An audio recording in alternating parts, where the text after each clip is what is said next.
BRS ఇన్ఛార్జీలు నియమించింది. Municipality వారీగా సమన్వయకర్తలను నియమించింది బీఆర్ఎస్ వర్కింగ్ ప్రెసిడెంట్ కేటీఆర్ ఈ మేరకు కూడా ఇన్ఛార్జీలు నియమించడం జరిగింది. తెలంగాణ రాష్ట్రంలో త్వరలో జరగనున్న మున్సిపల్ ఎన్నికల కోసం భారత రాష్ట్ర సమితి తరపున రాష్ట్రంలోని అన్ని మున్సిపాలిటీలు మరియు కార్పొరేషన్ల వారీగా ప్రత్యేక సమన్వయకర్తలను పార్టీ వర్కింగ్ ప్రెసిడెంట్ కేటీఆర్ నియమించడం జరిగింది.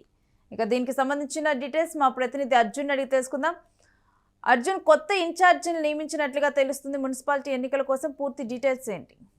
రేణు, అధికార కాంగ్రెస్ పార్టీతో పాటు బీఆర్ఎస్ పార్టీ, బీజేపీ కూడా ఏదైతే ఆయా మున్సిపాలిటీలకు ఇన్ఛార్జీలు నియమించింది, ప్రధానంగా బీఆర్ఎస్ వర్సెస్ కాంగ్రెస్ మధ్య హోరాహోరీ నడిచే అవకాశం ఉంది. ఏదైతే ఉత్తర తెలంగాణలో మాత్రం బీజేపీ నుంచి గట్టి పోటీ ఎదురయ్యే అవకాశం 2-3 జిల్లాల్లో కనిపిస్తుంది. నిజామాబాద్, కరీంనగర్ లాంటి జిల్లాల్లో ఏదైతే కాంగ్రెస్ వర్సెస్ బీజేపీలకు ఎన్నికలు నడిచే అవకాశం ఉంది. అక్కడ బీఆర్ఎస్ 3వ స్థానానికి పరిమితమయ్యే అవకాశాలు ఉన్నాయంటూ ఇప్పటికే క్షేత్రస్థాయి నుంచి కొంత సమాచారం అందుతుంది. అయితే ఎన్నికల నాటికి పరిస్థితులు ఎలా మారతాయో చెప్పలేని పరిస్థితి ఉంది. కాబట్టి ఇప్పటికే 3 పార్టీలు క్షేత్రస్థాయిలో ఇన్ఛార్జీలు నియమించుకున్నారు. మున్సిపాలిటీల వారుగా సమన్వయకర్తలు నియమించి ఆ మున్సిపాలిటీ పరిధిలో ఉన్న సమస్యలు తెలుసుకోవడమే కాకుండా బలమైన నేతలను బరిలెక్కించడం, ఆర్థిక వ్యవహారాలు చూడడం, పార్టీ కార్యక్రమాలు చూడడం, ఏదైతే కాంగ్రెస్ అందుకు తగ్గట్టుగానే సీఎం రేవంత్ రెడ్డి పలు జిల్లాల్లో ఏదైతే మీటింగ్లు, బహిరంగ కార్యక్రమాలు కూడా నిర్వహిస్తున్నారు. మరోపక్క అధికార కాంగ్రెస్ పార్టీ అభివృద్ధి సంక్షేమ కార్యక్రమాలతో ముందుకెళ్తున్నామంటారు. మరోపక్క బీఆర్ఎస్ అయితే అధికార పార్టీ ఇచ్చిన హామీలు నెరవేర్చలేదు.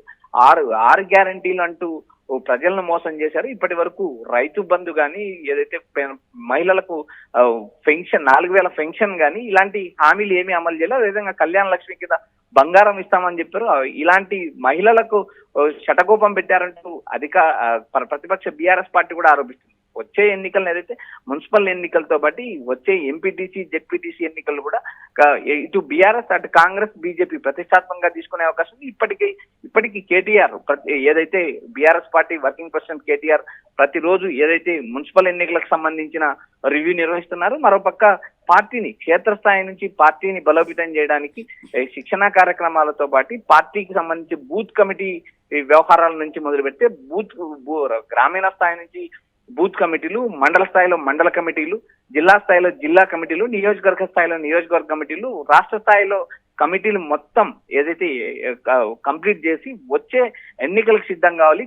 గతంలో ఏదైతే ఉద్యమ పార్టీగా ఉన్న రోజుల్లో అత్యంత బలంగా ఉన్న టీఆర్ఎస్ పార్టీ తర్వాత కాలక్రమేణా బీఆర్ఎస్ గా మార్చడం, అందులో ఉన్న కీలక నేతలు, గతంలో ఉద్యమంలో పనిచేసిన నేతలు పార్టీని వీడడం వల్ల బీఆర్ఎస్ పార్టీకి ఎన్నికల్లో చాలా సమస్యలు వచ్చాయి. అదేవిధంగా దాదాపు అధికారంలోకి రావాల్సిన బీఆర్ఎస్ 39 సీట్లకు పరిమితమైంది. కాంగ్రెస్ పార్టీ అధికారం ఏదైతే ఈ మొత్తం వ్యవహారాలందరినీ ఎన్నికల ఓటమి తర్వాత సమీక్షించిన కేటీఆర్ రాబోయే ఎన్నికలను ఒక ప్రతిష్టాత్మకంగా తీసుకుంటున్నారు. ఇప్పుడు మున్సిపల్ ఎన్నికలకు కూడా ఆయా 117 మున్సిపాలిటీల్లో ఇన్ఛార్జీలు నియమించడం, 7 కార్పొరేషన్లకు కూడా ఇన్ఛార్జీలు నియమించి ప్రతిరోజు ఏదైతే మానిటరింగ్ నిర్వహిస్తున్నారు, బూత్ క్యాప్చర్ చేస్తున్నారు. అదేవిధంగా ఒక వార్ రూమ్ ఏర్పాటు చేసి ఎప్పటికప్పుడు ఆ రాష్ట్రంలో మారుతున్న రాజకీయ పరిణామాలు తెలుసుకోవడానికి కేటీఆర్ ఒక పక్కా ప్రణాళికలతో ముందుకెళ్తున్నారు. మరోపక్క అధికార కాంగ్రెస్, ప్రతిపక్ష బీజేపీ కూడా మున్సిపల్ ఎన్నికలకి ఇన్ఛార్జీలు నియమిస్తున్నారు. అటు సీఎం, ఇటు బీజేపీ రాష్ట్ర అధ్యక్షుడు రామచంద్రరావు లాంటి నేతలు క్షేత్రస్థాయిలో పర్యటిస్తున్నారు. ఆయా జిల్లాల్లో